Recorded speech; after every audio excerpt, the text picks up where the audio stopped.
네, 반갑습니다. 엠마오입니다. 오늘은 엠마 요리문답 2문을 함께 나누기 위해서 카메라를 켰습니다. 사실 지금 보면 아시겠지만 라이브 환경이 아니에요. 왜냐면은 라이브 때 엠마 요리문답 2문을 했었는데 나중에 보니까 조금 아쉬운 부분도 있고 또 댓글을 통해서 여러 의견을 봤을 때 이거는 좀 새로 찍을 필요가 있겠다 생각이 들어가지고 이렇게 밝은 낮에 새로 찍게 되었습니다. 얼굴이 너무 뽀얗나죠? 네, 미안합니다. 필터를 끼운 게 아니라 햇빛 때문에 평소와 좀 다른 환경이 되었습니다. 엠마 요리문답 2문 다시 한번 얘기해 보겠습니다. 네, 우선 지난번 복수부터 한번 하고 넘어가겠습니다. 엠마 요리문답 1문 이거였죠. 인생의 가장 큰 슬픔은 무엇입니까? 그것은 행복을 간절히 원하지만 정작 그 방법을 모른다는 것입니다. 자, 사실 모든 사람들은 행복하고 싶다 고 생각을 하죠. 행복하기 위해 모든 선택을 하고 있으니까. 그럼 정작 우리가 행복해지기 위해 무엇을 해야 되는데? 라고 했을 때 보통 떠올리는 것이 이 세 가지입니다. 소유, 꿈, 사랑. 물론 이 세 가지가 완벽한 행복은 아니다라고 말을 할지 모르겠지만 근데 그렇다고 이 세 가지 외에 다른 행복의 길을 알고 있는 것도 아니에요. 왜냐면 우리는 보통 이 세 가지만 교육받아 왔거든요. 그렇다 보니까 어떤 때에는 이 세 가지가 곧 행복의 완성이 아닐까 생각하기도 해요. 오히려 이 세 가지를 갖추고도 불행한 상태를 상상할 수 있을까? 내가 정말 바라는 그 소유를 다 얻는다면, 꿈을 이룬다면, 사랑을 이룬다면 행복할 것 같은데, 근데 문제는 그렇지 않은 사례가 너무 많이 등장한다라고 하는 것이죠. 그래서 우리 삶의 가장 큰 슬픔은 행복을 간절히 원하지만 그 방법을 모른다라는 것이죠. 자, 이쯤에서 지난번 1문에 대한 피드백을 좀 해볼게요. 댓글을 통해서 여러 의견을 봤을 때 네, 좀 수용할 부분도 있고 혹은 해명할 부분도 있는 것 같아가지고 첫 번째로 일단은 그 소유, 꿈, 사랑 이것이 무용지물이다라는 말은 절대 아닙니다. 이 세 가지가 없으면 너무 힘들어요, 괴로워요. 그렇기 때문에 예수님도 교회 공동체한테 이 세 가지를 채워주라고 얘기했었던 거죠. 근데 저는 반대 생각을 반박하고 싶은 거예요. 이 세 가지가 있으면은 행복할 수밖에 없지 않나? 아닌 사례도 많이 있던데요? 이런 말을 하고 싶었던 거고요. 어쩌면 누군가는 이 적정한 소유, 꿈, 사랑을 가지고 행복하다고 말씀하시는 분들도 있을 거예요. 그 행복을 굳이 부정하고 싶진 않지만 제가 오늘부터 얘기하려는 우리의 행복을 가로막고 있는 두 가지를 함께 들으신다면은 지금 당장 행복한 줄 알았었는데 내가 잊고 있었지만 삶은 좀 불행한 게 맞았었네 라고 어쩌면 동의하실 수 있지 않을까 하는 생각도 듭니다. 그 다음 되게 또 유념해둘 피드백이 뭐였었냐면은 제가 지난번 영상에서 유명인의 사례들을 언급했었죠. 이병헌 씨라든가 김종주 씨라든가 그런 사례를 언급하는 것이 옳습니까? 라는 의견도 있었는데 요거는 저도 좀 헷갈리는 문제입니다. 뭐냐면은 이게 삶을 다루고 있는 문제이기 때문에 사실 그 실제 사례를 들어주는 것보다 좋은 방법은 없다고 생각은 하거든요. 그래서 그 사례를 가지고 올 때 주의하는 건 첫 번째로 당사자가 직접 얘기한 것만 가지고 오자. 예를 들면 이병헌 씨 사례 같은 경우는 과거 힐링 캠프에서 하셨던 발언들을 그대로 갖고 온 거였거든요.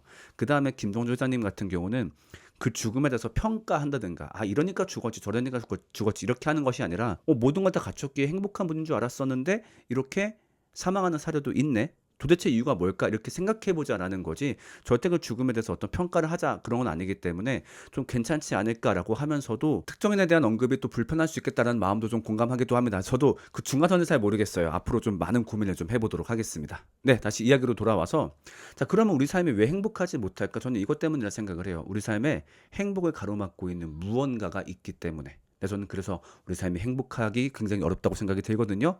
그래서 이 문의 제목이 이렇습니다. 무엇이 우리의 행복을 가로막나요? 네, 여기에 대한 답을 찾기 위해서 뉴스를 한번 볼 텐데 제가 지난주 목요일 날 골랐던 뉴스들이에요. 어느 날 뭐 특정하게 강한 날짜를 고른 게 아니라 자, 그냥 하루에 나왔던 뉴스들이거든요. 한번 볼게요. 정재환 친구 토막 시도 나체 배회전 21분 녹취 입수. 상당히 화제가 되었던 사건이에요. 친구를 살해한 다음에 그 길거리 나체로 돌아다녔던 운동 배우러 갔다가 4만 원의 남성들과 성매매 10대들 성착취 사건. 네, 이거는 그 태국에서 있었던 일인데. 그다음 그림판 수준 발합성으로 피자 환불 들통나자 병원비가 없어서 이게 뭐냐면은 그 어떤 50대 자영업자가 피자집 운영하시는 분인데 분명히 피자를 배달했는데 피자가 안 왔다고 클레임이 왔대요. 그래서 마침 이제 배달하고서 사진 찍었다 보니까 이거 보세요 있지 않습니까? 근데 안 왔는데요? 사진을 다시 보냈는데 누가 봐도 이렇게 완전 말도 안 되는 합성 사진을 보낸 거죠. 그래서 그걸로 이제 신고를 했더니 병원비가 없어서 그랬다 이렇게 핑계를 대었다는. 마지막 네, 담배 사줄게 중학생 성매수 네, 땡땡땡 시의원이 이런 행동을 했다고 합니다. 근데 이 네 가지 사건들의 공통점이 있어요. 보면은 계속 지속적으로 누군가의 행복이 파괴가 되고 있죠. 그러니까 그 사람의 잘잘못과는 무관하게 일상적인 삶을 살고 싶었을 뿐인데 즉 행복하고 싶었을 뿐인데 행복이 파괴가 된 사건들입니다. 이 네 가지의 공통점 그 파괴의 원인이 바로 이것이죠. 바로 악함. 근데 이것이 우리의 행복을 가로막는 원인이라고 생각을 합니다. 자, 근데 주의하시면 좋겠는 게 기독교인들한테 악함을 언급하면은 보통 어떤 걸 떠올릴 때가 많냐면은 되게 종교적인 혹은 교리적인 악함을 떠올릴 때가 많아요. 뭐 태초에 아담이 죄를 지어서 아니면 뭐 우리 안에도 뭐 죄성이 있어서 그런 교리적인 죄를 얘기할 때가 많은데 지금은 일단 그런 얘기를 하지 말자고요. 지금은 무슨 얘기를 하는 거냐면은 우리가 얼마나 이 악함 때문에 살기 힘든가, 우리가 받고 있는 피해를 한번 곱씹어 보자는 거예요. 우리가 보통 인식하지 못할 때가 많아요. 이게 너무 일상화되어 있다 보니까. 근데 사실 곱씹어 보면요, 우리 삶을 위협하는 악함들이 정말 많이 있거든요. 예를 들면은 자, 우리의 안전을 위협하는 악함. 뭐 아까 사례들 중에서도 나왔기도 했는데 특히 저는 뭐가 요새 많이 두렵냐면은 저는 음주운전이 그렇게 두려워요. 음주운전. 요새 설교를 왔다 갔다 한다고 도로에서 보내는 시간이 정말 많단 말이에요. 저번에는 한번 그 경주를 갔다 왔는데 그때가 새벽이었어요. 새벽이고 가족들도 마침 다 타 있었거든요. 근데 저 앞에 화물차 한 대가 가는데 화물차가 그 중부고속도로 왕복 2차선 여기 있으면 이렇게 중간에 걸쳐서 가는 거예요. 심지어 이렇게 휘청휘청하면서 너무 짜증나는 거죠. 그러니까 그냥 계속 뒤로 따라가자니 저 차가 갑자기 옆에를 박으면 우리도 피해가 올 수 있을 테고 그렇다고 추월을 하자니 그 잠깐 사이에 또 뭔 일이 벌어질 것 같기도 하고 그분이 뭐 때문에 이렇게 휘청휘청했는지는 모르지만 그런 식의 일이 보통 운전하다 많이 발생하잖아요. 특히 이제 음주운전하는 분들 같은 경우는 그걸 의도적으로 만드는 분들이잖아요. 그러니까 도대체 왜 그 악함 때문에 내가 그리고 우리의 가족의 안전이 위협받아야 되는지 모르겠고 근데 그게 단순한 걱정이 아니라 실제로 그런 사례들이 매번 매번 벌어지고 있죠. 자, 그다음 우리의 경제를 위협하는 악함. 네, 나쁜 놈들은 우리의 경제도 위협합니다. 삶을 살아가면서 정당한 대가를 지불하고 무언가를 구입하고 싶을 뿐인데 항상 속이는 사람들이 있고, 뭐 보이스피싱, 뭐 심지어 제가 요즘 제일 무서워하는 전세 사기 이제 이사를 앞두고 있다 보니까 그런 일들이 정말 종종 발생하고 있습니다. 그 다음에 우리의 정서를 위협하는 악함. 이거는 뭘까요? 사람의 마음을 괴롭히는 거. 이 사람이 사람의 마음을 얼마나 잘 괴롭힙니까? 뭐 예를 들어 보자면은 뭐 왕따, 따돌림, 소문, 루머, 갑질, 뭐 어떤 욕 이런 것들이 사람의 마음, 정서를 짓밟아 놓죠. 그러니까 어떤 사람들은 정서 그래도 그건 견딜만 하지 않아요. 뭐 몸이 다치는 것도 아니고 돈을 잃어버리는 것도 아니니까. 야, 그렇게 말씀하시는 분들이 이거 안 당해 보신 분들이에요. 진짜 피를 말리죠. 그러니까 지금도 종종 들리는 뉴스가 뭐 직장 내 괴롭힘을 견디지 못하고 목숨을 끊는 사례들이 나오고 있죠. 혹은 인터넷 댓글 때문에 목숨을 잃는다든가. 네, 정말 다양한 방법으로 세상의 악함은 우리를 괴롭힙니다. 그러니까 한마디로 무슨 말이냐면요.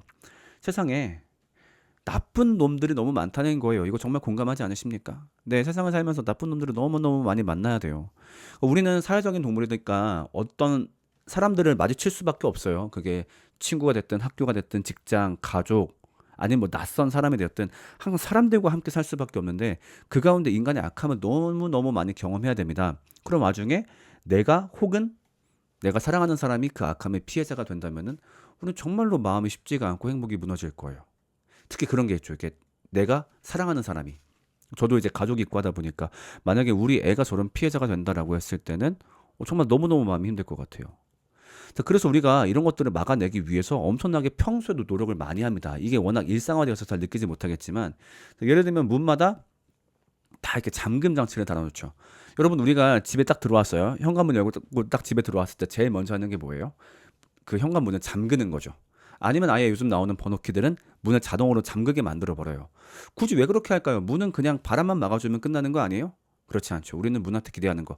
제발 사람들의 악함을 막아줘. 왜냐하면 내가 잠들고 있는 사이에 나는 아무런 방비를 못할 텐데 그 사이에 악함이 침투하면 안 되니까 그런 것들을 되게 문한테 바라니까 우리는 문을 잠근단 말이에요. 그런 네, 그러니까 모든 이런 창문에도 다 이렇게 잠금 장치가 달려 있는 거죠. 그 다음에 그 애들이 바깥에 나갈 때가 되면 애들한테 당부합니다. 절대 나쁜 사람 따라가지 마라. 이거 조심해라. 저거 조심해라. 왜? 세상에 악함이 많으니까. 또 길 가다가 뭔가 좀 수상한 사람들이 보이면 내가 알아서 몸을 사리기도 해요. 그러니까 우리가 가만 떠올려 보면 우리는 진짜 악함 때문에 너무 스트레스를 받고 있어요. 그래서 이거를 어떻게든 막아보겠다고 갖은 시도를 하고 또 어떤 경우에는 경찰이란 직업을 만들기도 하고 아예 법이란 제도를 만들기도 하죠. 근데 문제는 뭐냐면 이걸 완벽하게 막을 방법이 없다는 거예요. 아니면 누군가가 작정하고 악함을 나한테 시도하려고 했을 때 그걸 막을 방법이 뭐가 있겠습니까? 아니면 내 자녀를 악함으로부터 보호하고 싶어. 근데 뭐 얘네가 학교 가고 어린이집 가고 그러면 내가 또 어떻게 할 수 있는 방법은 없거든요.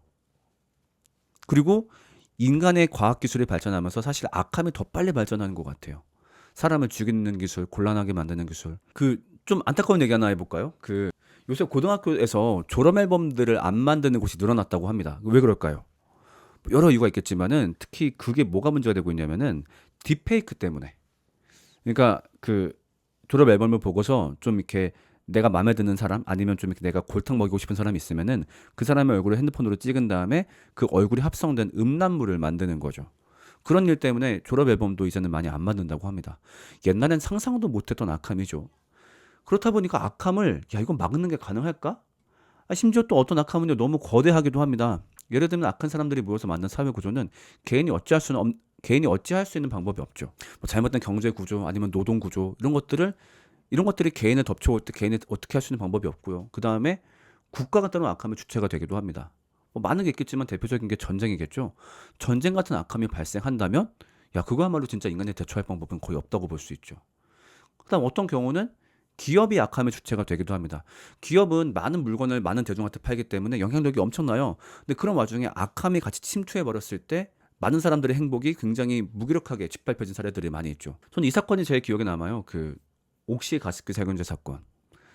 제가 알기로 이 사건으로 형사처벌받는 사람은 한 명도 없었다고 알고 있습니다. 너무 안타까운 사건이었죠. 당시에 옥시를 쓰는 사람들이 얼마나 많았습니까? 그렇게 많은 영향력이 있는 상태에서 악함을 발휘해 버리니까 개인이 어찌할 수 없는 거대한 악함으로 다가오는 거죠. 자, 이렇게 세상에 악함이 가득한 와중에 우리의 행복 추구가 문제가 되어버립니다. 소유, 꿈, 사랑. 네, 이 세 가지는 얘기했지만 행복을 얻기 위해서 굉장히 중요한 것들이고 얻어야만 해요. 자, 그런데 세상이 악하다 보니까 여기에 악함이 붙어서 함께 따라옵니다. 나는 이 악한 세상 가운데서 요 세 가지만 딱 취할 거야. 그게 사실상 너무 쉽지 않다는 말이죠. 자, 누군가가 돈을 벌었다라고 해볼게요. 돈은 우리 행복을 추구하기 위해서 굉장히 필요한 것 중에 하나예요. 그랬을 때 이 돈으로 행복해져야 되는데 그 어른들이 많이 하는 말씀 중에 절대로 이것 자랑하지 마라라는 말이 있습니다. 무엇일까요? 절대로 돈 자랑하지 마라. 왜 그럴까요? 그때부터 그 돈을 보고 악함이 몰려오기 때문이겠죠. 내가 벌지 못한 돈을 네가 벌어? 그 돈을 노리는 많은 사람들이 몰려들어서 내가 행복하기 위해서 쥐었던 이것이 오히려 나를 불행하게 만드는 경우도 종종 있습니다. 꿈과 악함이 함께 몰려온다면 나는 내 행복을 이루기 위해서 열심히 노력해서 꿈을 이루었어. 그런데 그 꿈을 보고 질투한 사람들이 그 꿈을 노리는 사람들이 막 다가왔던 경우들 지금도 많은 업계나 많은 현장에서 일어나고 있죠. 특히 학교같이 어떤 경쟁이 심한 곳에서는 더 쉽게 찾아볼 수 있고요. 사랑과 악함이 함께 몰려온다면 우리는 사랑만큼은 되게 행복의 조건이 맞지 않을까 생각할 때가 있어요. 내가 좋아하는 사람, 내가 사랑하는 사람과 함께라고 한다면 행복하지 않을까? 근데 문제는요, 그 사람을 사랑할 때 그 사람이 가지고 있는 악함도 같이 감당해야 된다라는 거죠. 사실 뭐 사람이 모두가 악하니까 어느 정도는 그래도 감당할 수 있는 크기의 악함이 있을 거예요. 근데 어떤 경우에는 너무 큰 악함이 몰려와서 오히려 그 사랑 때문에 불행해지는 케이스들도 종종 있죠. 자, 근데 한 가지 말씀드릴게요. 사실 어찌 보면 이것 때문에 다시 찍은 거나 마찬가지인데 이게 삶을 주제로 하는 거다 보니까 지금 얘기한 이 악함 때문에 불행해진 삶의 예시들을 좀 들려드리고 싶은데 저번에는 유명인을 언급해서 좀 문제가 된 것 같아서 이번에는 좀 그런 제 지인의 사례, 근데 절대 그 지인이 알 수 없도록 이름과 상황을 바꾸어서 설명했는데 어떻게 또 지인의 사례 그렇게 언급할 수 있냐 말씀하시는 분도 계시더라고요. 근데 참 쉽지 않은 것 같아요. 이게 어쨌든 삶을 주제로 얘기하는 거기 때문에 예시로 들려드리면 딱 적절한데 유명인은 유명해서 좀 그렇고 특정 개인은 또 자칫 또 신상이 드러날 수 있다 보니까 또 다루기 어려운 게 있어가지고 또 그런 염려점들에 대해서 어느 정도 동의가 되는 것도 있기 때문에 제가 다 말은 못 드리겠지만 또 그리고 그런 염려점들에 대해서 좀 동의되는 부분도 있어요. 그렇다 보니까 좀 구체적인 예시는 여러분들끼리 대화하시면서 많이 떠올려 보시면 좋겠습니다. 네, 그래서 결론적으로 이 악함 가운데서 이 행복을 추구하는 게 참 애매하다는 거죠. 왜냐면은 없자니 괴롭고 없을 수는 없어요. 이거 분명히 필요하거든요. 근데 가짜니 무섭고 왜? 이 세 가지를 보고서 악함이 몰려들거든요. 그리고 또 아까 말했지만 이 세 가지랑 무관하게 그냥 악함이 몰려들기도 하고요. 그랬을 때 우리의 행복은 너무 힘없이 무너진다. 이것이 오늘의 결론입니다. 관련된 말씀 같이 한번 읽어볼까요? 내가 다시 해 아래에서 행하는 모든 학들을 살펴보았다. 보라, 학대받는 자들의 눈물이로다. 그들에게 위로자가 없도다. 그들을 학대하는 자들의 손에는 권세가 있으나 그들에게는 위로자가 없도다. 이것이 안타까움이죠. 그래서 이 문, 무엇이 우리의 행복을 가로막나요? 이 답, 사람들의 악함이 우리의 행복을 가로막습니다. 네, 함께 나눈 질문 보겠습니다. 첫 번째, 인간의 악함으로 괴로웠던 적이 있나요? 우리 한번 합법적으로 남 욕을 해봅시다. 두 번째, 내가 가장 두려워하는 인간의 악함은 무엇인가요? 아직 나한테 오진 않았지만 진짜 이거 무섭다. 내가 평소에 이거 많이 경계하고 있다. 마지막 세 번째, 행복의 공식에 악함이 함께 들어왔던 경험이 있나요? 내가 행복하기 위해서 행복의 공식을 얻었을 뿐인데 그 행복의 공식에 악함이 함께 들어와서 곤란했던 경험 혹은 그것을 보았던 경험을 함께 이야기해 보면 좋겠습니다. 네, 오늘은 악함에 대해서 얘기를 해봤어요. 자, 우리를 덮쳐오는 악함. 자, 그런데 이 악함이요, 또 새로운 방식으로 우리를 덮치기도 합니다. 그것은 바로 다음 산문에서 함께 이야기 나눠보겠습니다. 저희는 다음 주 산문을 통해서 함께 다시 인사드리겠습니다. 안녕히 계세요.